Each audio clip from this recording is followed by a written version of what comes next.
Medical store business is all about your services given to your customer. Medical store business में अगर आपके द्वारा दिए गए सेवा से, आपके द्वारा दिए गए सर्विस से आपका कस्टमर खुश है तो आप हमेशा खुश रहेंगे, आपके गले में हमेशा पैसा लबालब भरा रहेगा।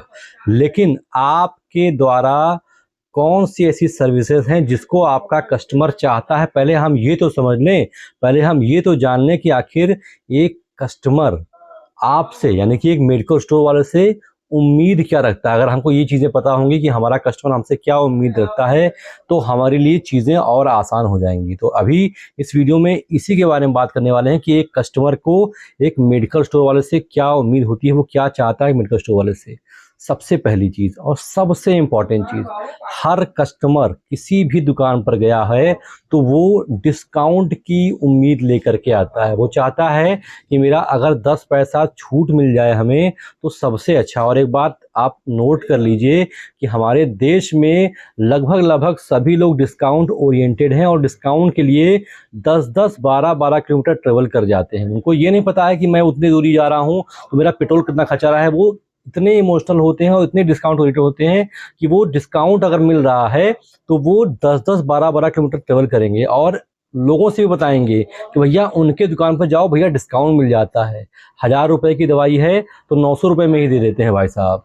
तो उससे आपका दो फायदा है, आपके नंबर ऑफ कस्टमर बढ़ेंगे और आपका माउथ टू माउथ प्रचार भी होगा। तो सबसे पहली चीज़ आप करना क्या है, कस्टमर आपका डिस्काउंट चाहता है तो आप उसको डिस्काउंट दो, लेकिन ऐसे डिस्काउंट दो जिसमें आपका भी घाटा ना हो। अगर आपको लग रहा है कि आपको 10% छूट देने से आपके नंबर ऑफ कस्टमर में 30-40% का ग्रोथ आ जा रहा है तो आप 10% डिस्काउंट दे दो। कम मार्जिन पर ज़्यादा टर्नओवर करना बहुत अच्छी और समझदारी की बात है। तो सबसे पहली चीज़, कस्टमर डिस्काउंट चाहता है, दे दो डिस्काउंट, आपका फ़ायदा होगा। तो दूसरी चीज़, कस्टमर जब आपकी दुकान पर आता है तो वो चाहता है कि अगर आपकी दुकान पर भीड़ लगी हुई है तो आप उसे दूर से ही पहचान जाओ, उसको थोड़ा-सा वेटेज मिले, उसको लगे कि ये दुकानदार मुझे पहचानता है। और भैया तो कोई कस्टमर आपके पास तो ऐसे में कोई कस्टमर आपके पास अगर आता है, आप उसको पहली बात कोशिश ये करो कि आप अपने सभी कस्टमर को पहचानने की कोशिश करो। सभी कस्टमर को, अगर आपके पास दुकान पर कोई आ रहा है तो आप उसको पहचानो कि ये मेरे पुराने कस्टमर हैं, ये मेरे पास बार-बार आते हैं। और जब वो आपके पास आएँ तो आप उनको एक विशेष रिगार्ड दो कि और शर्मा जी कैसे हैं, क्या हाल-चाल है? और ठाकुर साहब क्या हाल-चाल है? और रोहन क्या हाल-चाल है? आप उनको नाम से बताइए। ऐसा लगे कि 10 लोगों के बीच में आप उनको जानते हैं, तो उससे क्या होगा कि कस्टमर आपसे डायरेक्टली कनेक्ट हो जाएगा। और अगर कनेक्ट हो गया तो फिर वो हर बार आपके पास आएगा, क्योंकि उसको आपके मुँह से अपना नाम सुनना अच्छा लगेगा।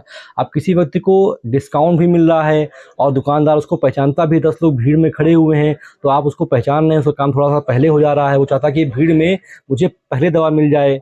बस ये कुछ चीज़ें। इसके अलावा सबसे इम्पोर्टेंट चीज़, कस्टमर आपके दुकान पर अगर रुका हुआ है, उसने अपनी गाड़ी रोकी है, आपसे दवा की माँग कर रहा है तो वो दवा उस कस्टमर को मिलनी ही मिलनी चाहिए। मतलब प्रोडक्ट अवेलेबिलिटी, मतलब आपका रेंज। ऐसा ना हो कि कस्टमर आपकी दुकान पर पहुंचा, भैया दवा दे दीजिए, अरे भैया दवा तो ख़त्म हो गई है। अगर आपने दवा ख़त्म हो गई है, नहीं है, अभी नहीं है, अगर ये कुछ शब्द कहे तो मात्र 10% चांस होता है कि कस्टमर दोबारा आपके पास लौट करके आए, क्योंकि हर हिंदुस्तानी का दिमाग पीछे जो घटा है उस पर काम करता है। पिछली बार मैं इनकी दुकान पर गया था, दवा नहीं मिल पाई थी, तो अगली बार वो आपकी दुकान पर आना ही नहीं चाहेगा। अगर ऐसा 2-3 बार हो गया कि वो दवा लेने के लिए आया और आपके पास दवा नहीं मिली तो अगली बार वो आपके दुकान पर पूछने के लिए भी नहीं रुकेगा।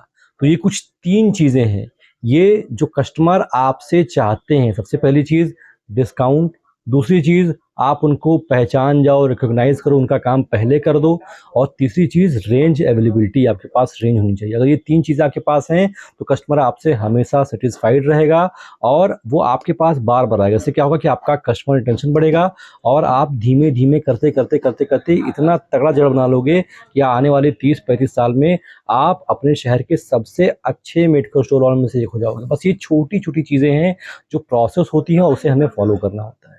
इसके अलावा आपको चीज़ बतानी है कि अगर आप अपना मेडिकल स्टोर खोलने वाले हैं, अभी आप कहीं पढ़ाई लिखाई कर रहे हैं, कहीं नौकरी कर रहे हैं, आप मेडिकल स्टोर तो खोलना चाहते हैं, खोलने वाले ही हैं, लेकिन आपको उसके विषय में कोई नॉलेज नहीं है, तो अब परेशान होने की आवश्यकता नहीं है। ऐसे लोगों के लिए मैंने एक कोर्स लॉन्च किया है जिसका नाम है शिवनीता मेडिकल स्टोर कोर्स। इस कोर्स में मैं आपको बताता हूँ कि मेडिकल स्टोर खोलने के लिए ड्रग लाइसेंस कैसे बनता है, कौन कौन से डॉक्यूमेंट्स लगते हैं, पहली बार मेडिकल स्टोर खोल रहे हैं तो आखिर वो कौन कौन सी दवाइयाँ हैं जो ला करके आप अपने मेडिकल स्टोर में रख लें। मैंने इस कोर्स में बाकायदा 300-400 दवाओं की लिस्ट दे रखी है। इसके अलावा डॉक्टर साहब का पर्चा कैसे पढ़ते हैं। 90% लोगों का सर दर्द होता है कि मैं डॉक्टर का पर्चा कैसे पढ़ूंगा। मैंने इसको बताया आपको कि डॉक्टर साहब का पर्चा कैसे पढ़ते हैं, शेड्यूल H1 नारकोटिक का रजिस्टर कैसे मेंटेन किया जाता है, रैक काउंटर कैसे बनता है, क्या खर्चा क्या लगवाई क्या बनवाई आता है, दवाओं को रखने का प्रॉपर तरीका क्या होता है, ये सारी चीज़ें मैंने इन डिटेल इस कोर्स में बता रखी हैं, जो ऐसे लोगों के लिए बहुत महत्वपूर्ण है जो अपना मेडिकल स्टोर खोलना चाहते हैं और उन्हें कोई बेसिक नॉलेज नहीं है। तो अगर आपको मेडिकल स्टोर खोलना है तो ये कोर्स बहुत गजब का आपका हेल्प करेगा। इस कोर्स का दाम मैंने मात्र 99 रुपये रखा है। फिलहाल इस वीडियो में तो बस इतना ही। अगर आपको ये कोर्स लेना है तो इस कोर्स का डिस्क्रिप्शन मैंने लिंक में दे रखा है। साथ ही साथ आप प्ले स्टोर पर जाइए, वहाँ पर टाइप कीजिए शिवनीता SHIVNITA, यहाँ पर मेरा लोगो दिखाई दे रहा है, इसको आप डाउनलोड कीजिए, लॉगिन कीजिए, परचेज कीजिए और सारी जानकारियाँ एक सिंगल क्लिक में अपने मोबाइल फ़ोन में अपने घर बैठे आप आराम से पा जाएंगे। फिलहाल इस वीडियो में तो बस इतना ही। आशा करता हूँ कि वीडियो आपको अच्छी लगी हो। अच्छी लगी तो उसको लाइक कर दीजिए ताकि मैं समझ सकूँ कि मेरा कंटेंट आप तक पहुँचता है और आप उसकी वैल्यू करते हो, आपको अच्छा लगता है। अगर आप एक मेडिकल स्टोर के संचालक हैं या होने वाले हैं तो मेरे भाई इस चैनल को सब्सक्राइब भी कर दें, क्योंकि ये भारत का एकमात्र चैनल है जो मेडिकल स्टोर के बारे में बात करता है, आपके बिजनेस के बारे में बात करता है। फिलहाल अभी तक मेरे साथ इतने धैर्य से बने रहने के लिए, आपके कीमती समय के लिए आपका तहे दिल से बहुत बहुत शुक्रिया।